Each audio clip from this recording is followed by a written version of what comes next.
Welcome to Week in Review. It's a privilege to be able to serve you. You know, when I was a little boy, my parents, they supported a Democrat in the Oval Office. His name was Harry Truman, and on his desk, he had a sign. It says, "The buck stops here."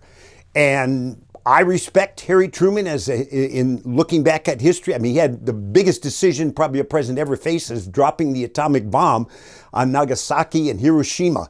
But he had my respect. I'm just being honest with you and saying that the man that sits in the Oval Office today does not have my respect. Now, I pray for him every single day without fail. I really respect the office that he is in. But as far as an individual that's looking out for our country, the buck stops here, I don't, because I believe he's doing tremendous harm to our nation. Now, in the letter of Paul to the Philippians, you may recall, his prayer was twofold in the first chapter, and he loved that church. He said, "I pray that you will abound more and more in love." And then he said that you will also grow and mature in discernment so you can, approve what's excellent. We need to be discerning. And today we're facing a lot of deception. Jesus said at the end of the age, the number one signpost, you can see it 4 times. He said it in one chapter, was deception, deception, deception. And there's lots of things around us today that would deceive us. You may recall Joseph Goebbels, who was the minister of propaganda for Adolf Hitler. And he was the one responsible to mislead the people. And you remember, he put forth propaganda that actually brought about what? The invasion of Poland. My dad was born in Poland. And as a result of that, what happened? Well, we saw World War II and over 100 million people died.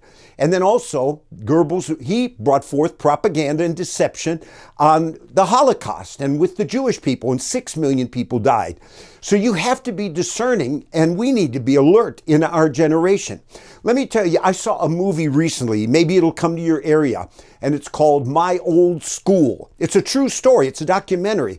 It's a story of a young fella who had aspirations for a position. He wanted to be a doctor, but you know what? He didn't make it. So what did he do? Get this. 16 years later, he perpetrated fraudulent activity, and he impersonated a 16-year-old when he was actually 32. He put his hair in curlers at night. He developed an accent.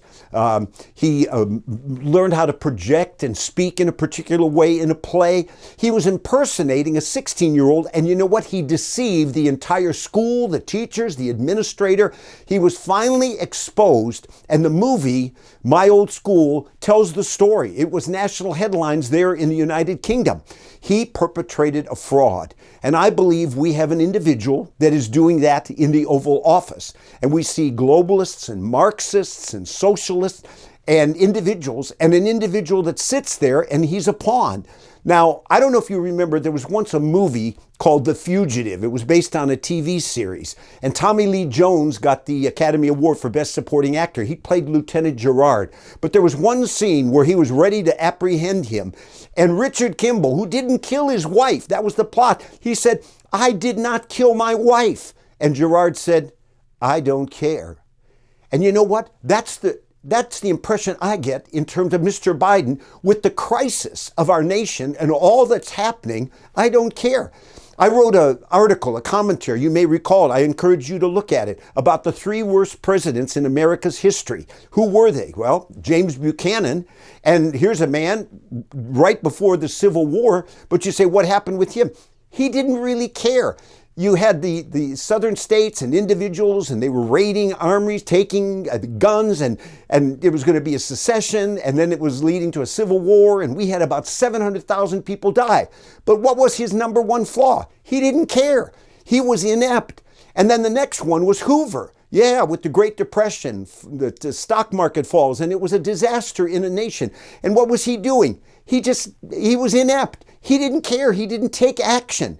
And that's the same thing that I see with Mr. Biden. He's not taking action, and he's being manipulated, and I'm not going to let him manipulate me. And that's why when I look at it, I say, I don't respect this man. You say, Larry, tell me, what are some areas? Man, I could go on for hours. Let's just look at one area. How about this one? Immigration. Immigration is a chaotic, catastrophe right now. We have on the average every month. Now, please listen up. You might say, well, I live in a city, state, it doesn't affect me. But folks, the border is porous. There is an invasion. We have not just migrants that are coming in. And hey, how about some testing for them? But we have about 200,000. We've had 2 million come in a year. And who's coming in? Drug smugglers. The cartel is running now, the drug smuggling in, sexual trafficking, and we see fentanyl drug, a deadly drug that's coming in. Did you know that just the other day they seized, in one seizure, get this, you know how many?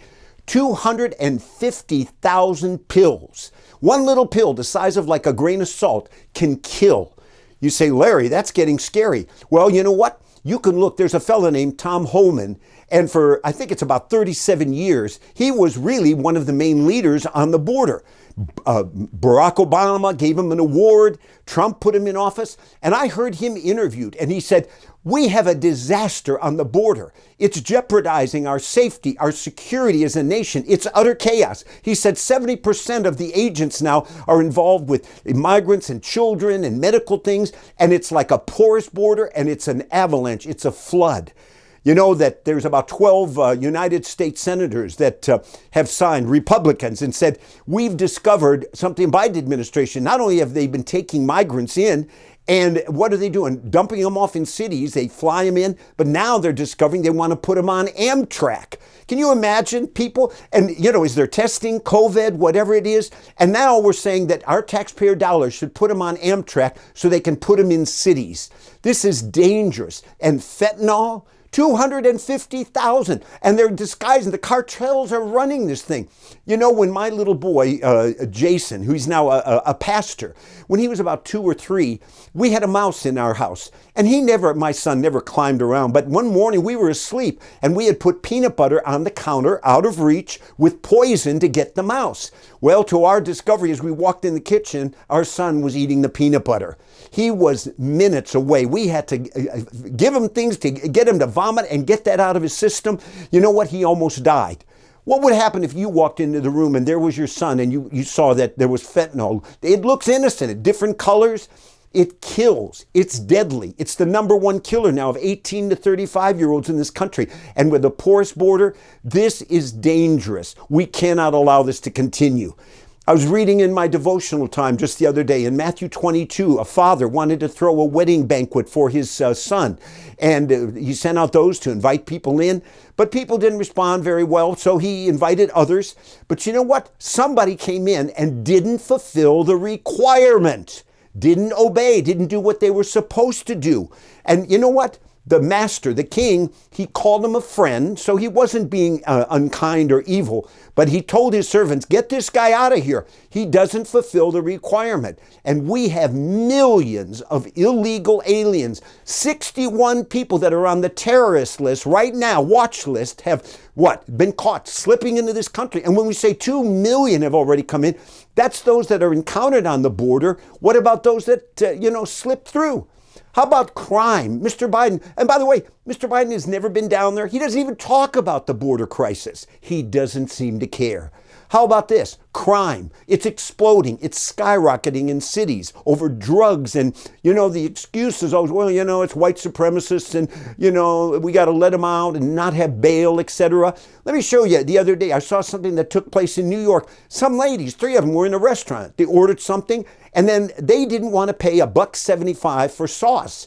And it said on the menu that you have to pay for that sauce. So what did they do? This is lawlessness. Look at how, and this is going on in other cities. Watch this. Complete chaos inside a fast food restaurant as angry customers trash the place.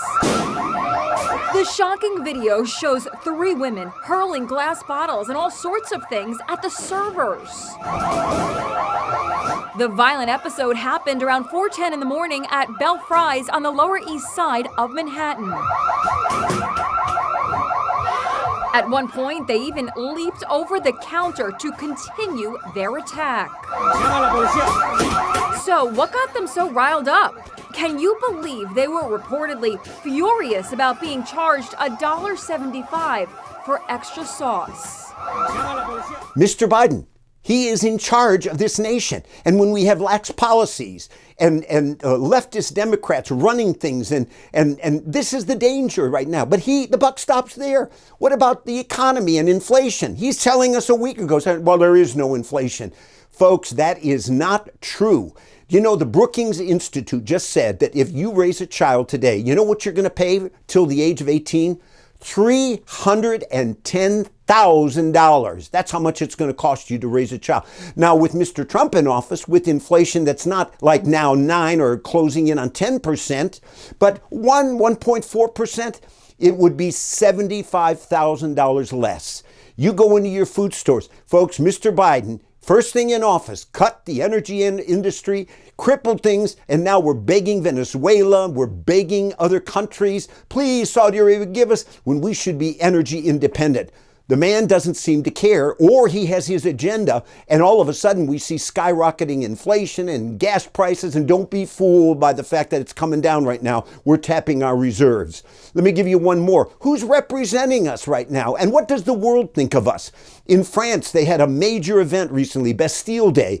And so who's Biden got over there representing America? Well, you know the guy that's the man that now says he's a woman, Rachel Levine. He's over there representing America, the transgender guy. And who's with him? Sam Linton, the guy in DOE. And what's he doing? He's a drag queen. Look at it. Here they are representing the United States.